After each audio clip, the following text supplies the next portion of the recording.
নমস্কার বন্ধুরা, টুনির রান্নাঘরের নতুন আরেকটি ব্লগে আপনাদের সবাইকে জানাই অনেক অনেক স্বাগতম। আজকে তৈরি করব সজনে ডাঁটা দিয়ে রুই মাছের পাতলা ঝোল। তো প্রথমে চুলার জালটা ধরিয়ে নিই।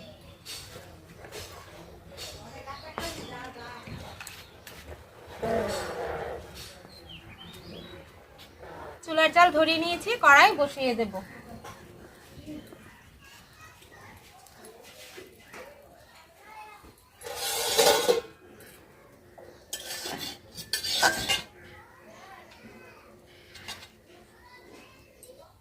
মাছে লবণ হলুদ মাখিয়ে নেব।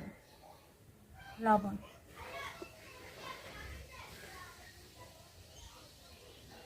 হলুদের গুঁড়া,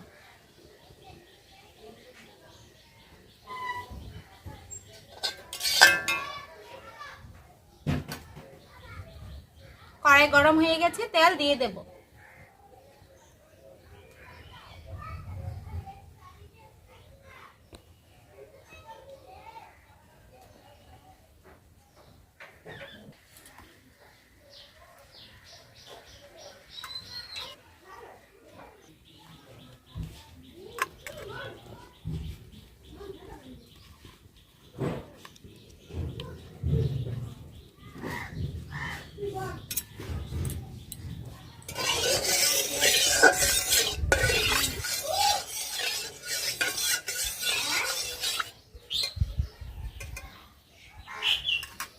তেল গরম হয়ে গেছে, মাছ দিয়ে দেব।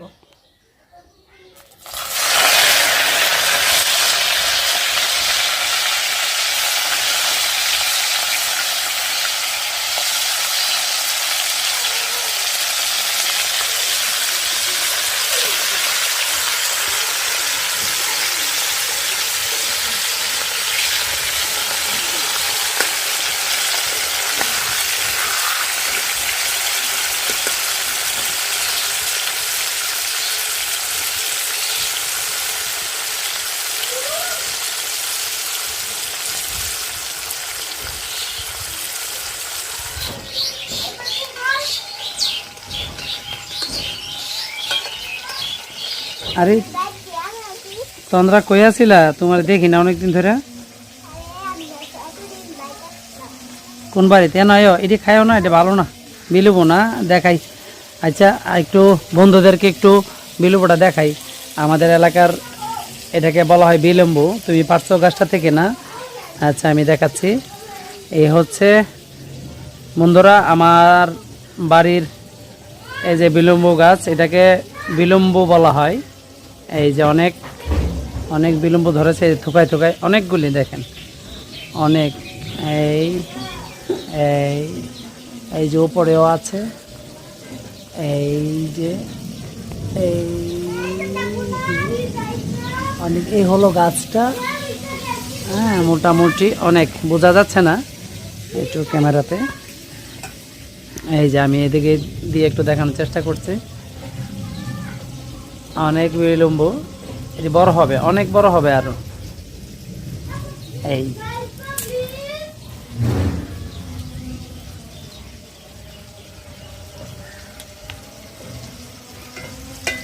মাছ ভাজা হয়ে গেছে, তুলে নেব।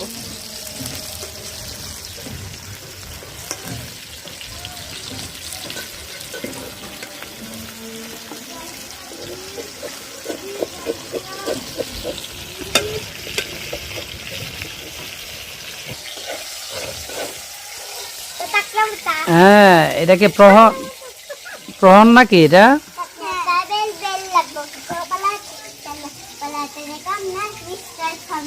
কি কয় কি কয়? আসতেছি। হ্যাঁ, তোমার ছড়াটা আবার কও তো। প্রহন কও না। হ্যাঁ বলো, প্রহন বলবে। হ্যাঁ, এদিকে আসো, এদিকে আসো। এবার তুমি কিছু একটা কও। তোমার নামটা কি বলো? তীর্থচন্দ্র দাস না? চন্দ্রা রানী শীল আর হইল প্রহন ভৌমিক। তুমি কও।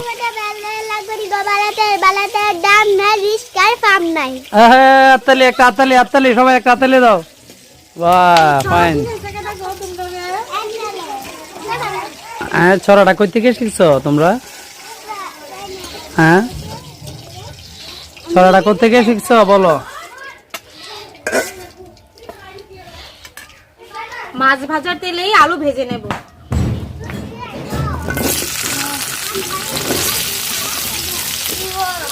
হ্যাঁ, লবণ, হলুদের গুঁড়া,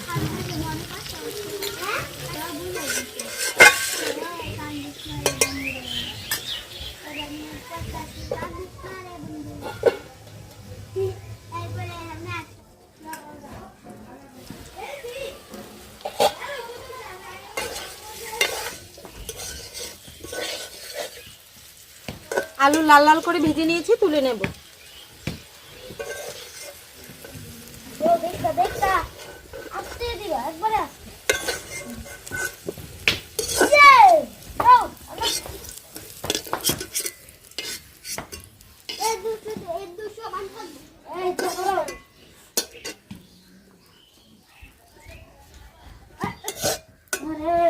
এই তেলে সজনে ডাঁটা ভেজে নেব।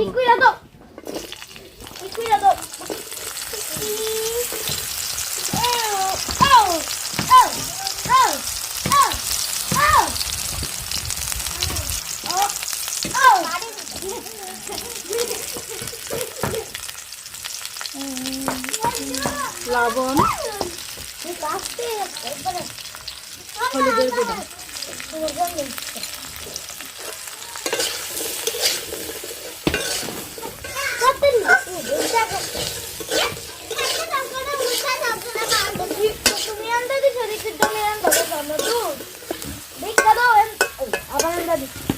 আমি কি করবো?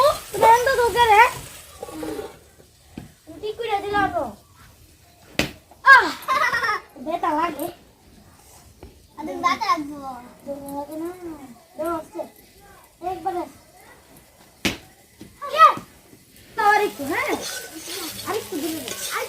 সজনে ডাঁটা ভাজা হয়ে গেছে, তুলে নেব।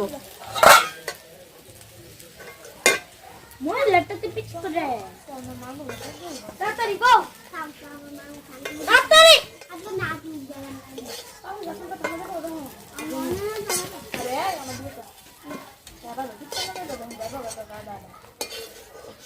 তাই জানে যাইতে গেলে যাবো না গো।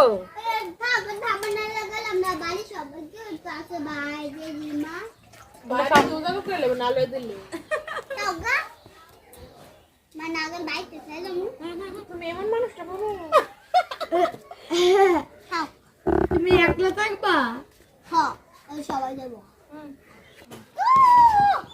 ওয়াও এই বছর না মামার বাড়ি বেটা করে এই পুরি পুরি আরে তেল গরম হয়ে গেছে, ফোড়ন দিয়ে দেব। তেজপাতা, কালো জিরা, মেথি। এই তুমি কেমনে তো হারাইলে আবার তুমি দিও এত তুমি দোকে দিবা আবার কোনটা শিখাতা আস্তে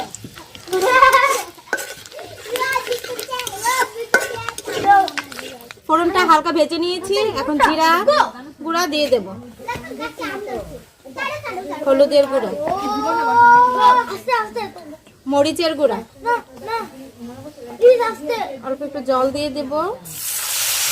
আরে দম হারাইলে জল দিয়ে মশলাটা ভালোভাবে কষিয়ে নেব। মশলা ভালোভাবে কষিয়ে নিয়েছি, এখন আলু ভাজা, সজনে ডাঁটা ভাজা দিয়ে দেব।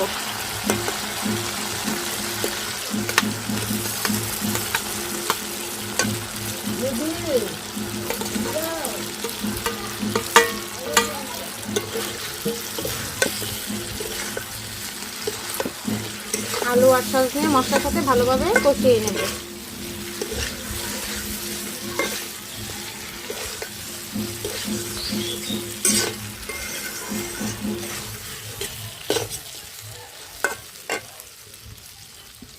কষানো হয়ে গেছে, জল দিয়ে দেব।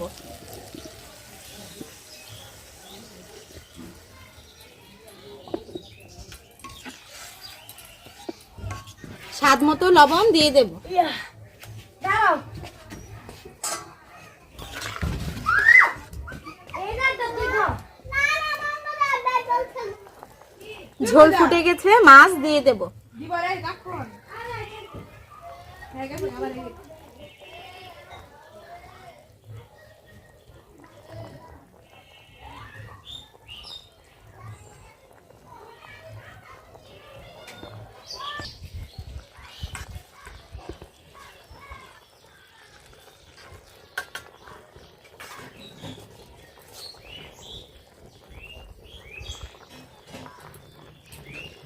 সজনে ডাঁটা দিয়ে রুই মাছের ঝোল হয়ে গেছে, নামিয়ে নেব।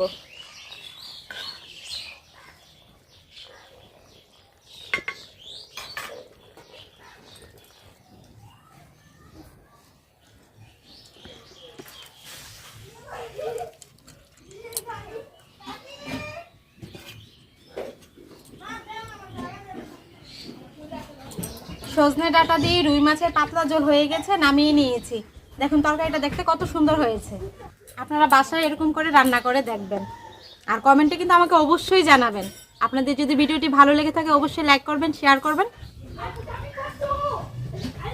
প্রায় 2 সপ্তাহের মতো তো আমি ভিডিও আপলোড দিতে পারছি না, কারণ বাপের বাড়িতে ছিলাম, বাপের বাড়িতে একটু কাজ ছিল, সেই কারণে ভিডিও আর আপলোড দেওয়া হয় নাই। তো আজকে ভিডিও করলাম, আজকে আশা করি আজকেই আপলোড দেব।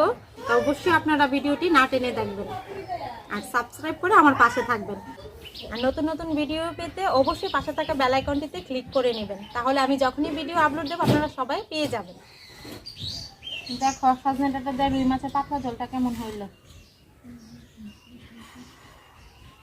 দেখি উপরটা ঢালো, দেখি কেমন পাতলা ঝোল। ঠিক আছে ঠিক আছে, দেখি দেখি।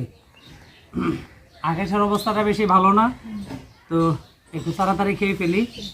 একটু মেঘলা মেঘলা ভাব, কালকে তো সারাদিন বৃষ্টি ছিল। মন শুরু করো। আগে সজনেটা খেয়ে দেখি কেমন হয়েছে, একদম নরম। হ্যাঁ, আমি একটু পুরানি আলুটা খেয়ে দেখি কেমন হয়েছে। ওমা গরম, তাও খেতে পারছি।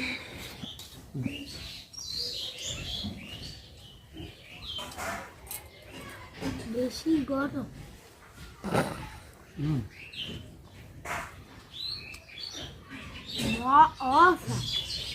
আসলেই আজকের সজনে ডাঁটা দিয়ে রুই মাছের পাতলা ঝোল মানে খুব টেস্ট হয়েছে, ভালো হয়েছে।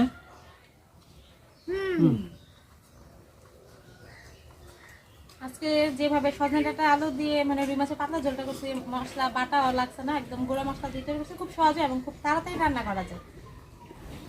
আর খেতেও ভালোই লাগে, আপনার বাসায় তৈরি করে দেখবেন। আজকের মতো ভিডিওটি এখানেই শেষ করছি। সবাইকে অনেক অনেক ধন্যবাদ।